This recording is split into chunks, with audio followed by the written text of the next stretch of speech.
In 2017, Sean Parker, the founding president of Facebook, sat down for an interview and said something extraordinary. He described the original design philosophy behind the platform: how do we consume as much of your time and conscious attention as possible? He then explained the solution they landed on: give people a little dopamine hit every once in a while, because someone liked or commented on their photo or post. He said this exploited a vulnerability in human psychology. Then he added, God only knows what it's doing to our children's brains. He knew. He helped build it. The comparison to slot machines is not metaphorical. It is mechanistic. It comes from a specific, well-documented branch of behavioral psychology, B.F. Skinner's research on reinforcement schedules. In the 1950s, Skinner put pigeons in boxes with levers. Some levers delivered food pellets on a fixed schedule every fifth press. Others delivered pellets on a variable schedule, sometimes after 2 presses, sometimes after 20, sometimes after 50. The variable schedule produced obsessive, compulsive lever pressing behavior. The pigeons couldn't stop. This schedule is called variable ratio reinforcement, and it is the most powerful behavioral conditioning pattern ever discovered. Slot machines use variable ratio reinforcement. You don't know when the jackpot is coming. It might be the next pull. This uncertainty is not a design flaw, it is the core feature. The unpredictability itself is what drives compulsive engagement. Gambling addiction researchers have documented that pathological gamblers continue playing even when they are consistently losing, because the brain's anticipatory dopamine response fires on uncertainty, not on winning. The pull of the lever is the reward. The outcome is almost secondary. Now consider what happens when you pull down to refresh your social media feed. You don't know what you'll find. Maybe nothing new. Maybe a message from someone you like. Maybe a post that makes you angry. Maybe a video that makes you laugh. The uncertainty is identical to the slot machine. The gesture is identical to pulling a lever. This is not a coincidence. Asa Raskin, the designer who invented the infinite scroll, has publicly stated that he borrowed the mechanic directly from slot machine design. He later called it a design mistake I made. Raskin estimated that Infinite Scroll causes people to spend 200,000 additional hours per day on social media, not per person, globally per day, compared to if the feed had a natural stopping point. A paginated feed, where you had to click load more, created a natural decision point. Infinite Scroll removed that pause. Every pause is a moment where you might stop. Remove the pauses, remove the exits, and engagement metrics go up. The design is optimized for one thing: keeping you scrolling. Notifications are the platform's most direct behavioral trigger. Former Google design ethicist Tristan Harris has described how notification systems were deliberately engineered to maximize interruption frequency. The question platforms asked internally was not how many notifications are appropriate. It was how many notifications can we send before users start turning them off. The answer was found through A/B testing on hundreds of millions of users, continuously, in real time. You are a data point in an ongoing experiment about your own maximum tolerable manipulation. The like button deserves special analysis. Its original purpose, according to early Facebook engineers like Justin Rosenstein, was to spread positivity, a fast way to acknowledge good content. But something unexpected happened when likes became the primary metric of social feedback. People began to experience anxiety around posting, checking obsessively for likes, and feeling genuine distress when posts underperformed. Instagram has run internal experiments showing that removing visible like counts reduces anxiety and time spent on the platform. They ran those experiments and then declined to remove likes globally. Engagement outweighed well-being. The neurological mechanism is well documented. Columbia University neuroscientist Dar Meshi published research in 2013 showing that receiving positive social feedback on social media activates the nucleus accumbens, the same region involved in financial reward in drug responses. A compliment from a stranger online produces a measurable neurochemical response. The social reward system that evolved to reinforce cooperation in small tribes is now being triggered thousands of times per day by a platform that profits from each trigger. The timing of notifications is another engineered variable.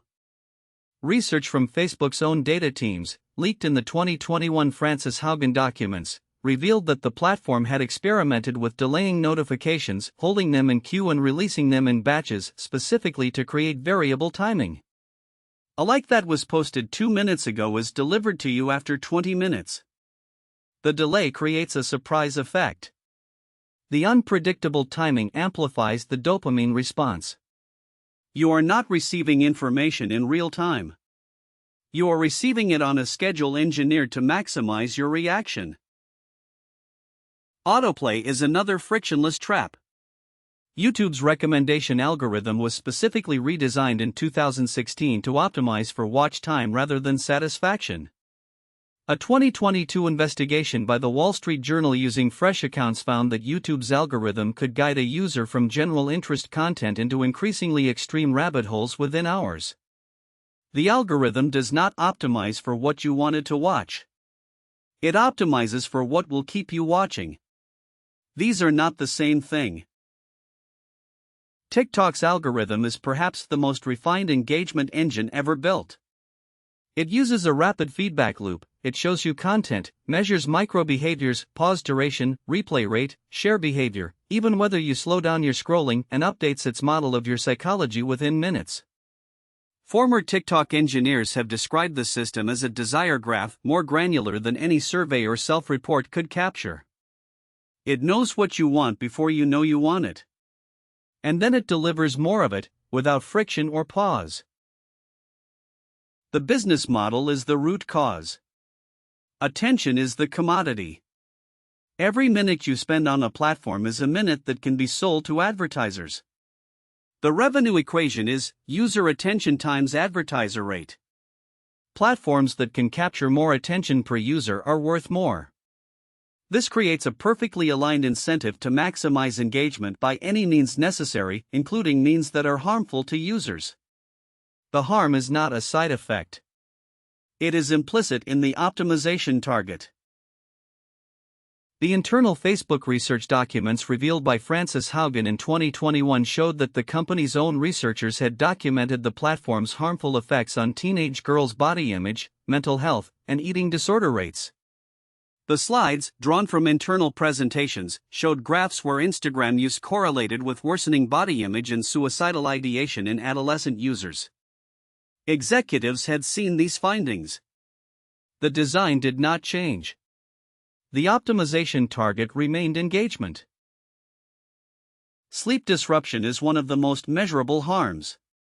Blue light from screens suppresses melatonin production. This is established biology. But beyond the light, the behavioral compulsion to check feeds at night is a conditioned response. Researchers at the University of Pittsburgh surveyed young adults and found that those who checked social media most frequently during the week were 2.7 times more likely to have sleep disturbances. The compulsion to check, the variable reward pull, overrides the biological need for sleep. The slot machine runs 24 hours. The design of social media also exploits social comparison theory, first articulated by psychologist Leon Festinger in 1954.